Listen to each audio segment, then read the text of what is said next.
I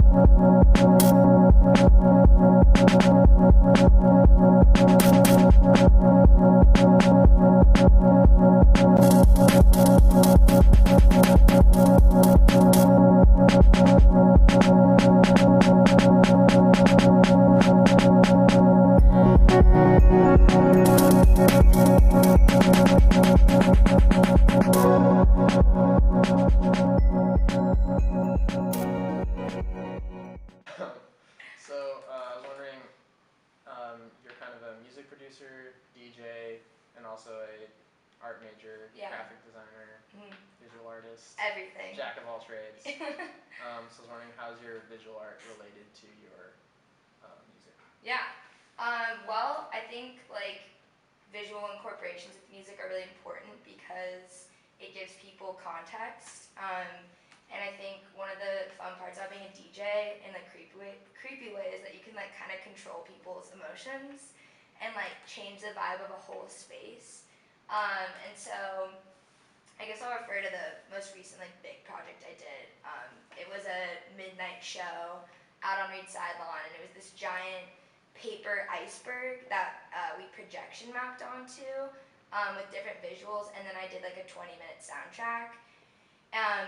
Remixing the whole Interstellar soundtrack. And I think, for example, like adding visual context to sound, you're totally basically manipulating the way that sound is contextualized. And so what I'm really interested in as an art major is taking visuals and sound and creating a new meaning out of them and making people question why I use those sounds and how those connect to the visuals.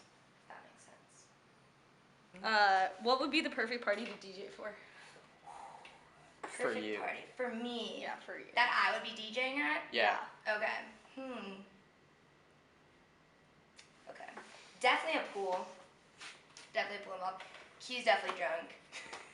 Maybe Sarah. You know Maybe it. Sarah. Maybe. Perfect party. I would have to say, like, mostly women. Favorite party. I actually, so a couple years ago I tried to create an interactive dance floor, and it was cool. It was just like a circle of squares, and you stepped on different ones, and it created sounds, and like people were like, whoa, this is cool and mysterious. But ideally, I would be at a giant mansion house, and the party would be outdoors mostly, and like the DJ stage would be really elevated, and so I could like look down on people and like be like, and everything would be interactive. So like depending on how many people were there, how loud the party was, if things got wet, I wish there's like an invention there probably is an invention of how to tell your like blood alcohol level, and depending on how drunk people were, but all these factors would affect the sound and like the acoustics of what was coming out of the party. Would you rather win Wimbledon or a Grammy? Grammy for sure. Really? Yeah. Easily. I mean, there's no way I'm gonna win Wimbledon, but I could win a Grammy. Okay. I don't know, confidence. I like the confidence. Yeah. Well, my biggest musical influence is Diplo. He is the first DJ I ever started listening to when I was in 8th grade. And I actually have a book right here, 120 beats per minute. But yeah, I just think he's like a musical genius. I think in a lot of ways, he's kind of like the musical engineer of our time because he is always setting a new trend. He's never predictable.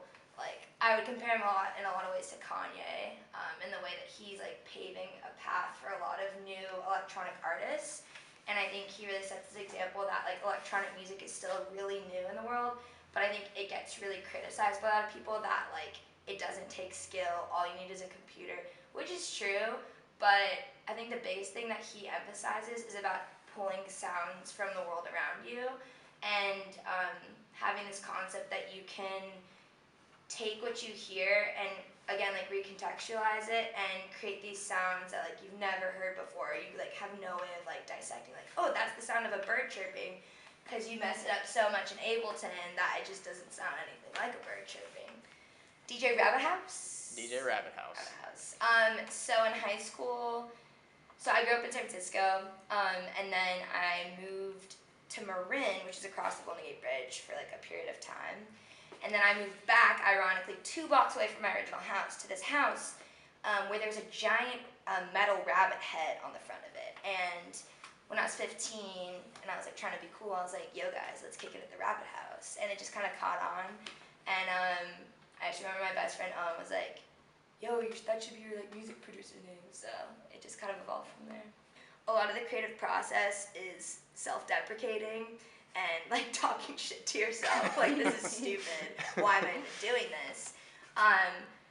But I think there's like a lot of value in stepping away for a night and like going out and like hanging out and doing something totally unrelated to music and then coming back to it and seeing how like maybe an experience you had like influences the way you're now seeing sound.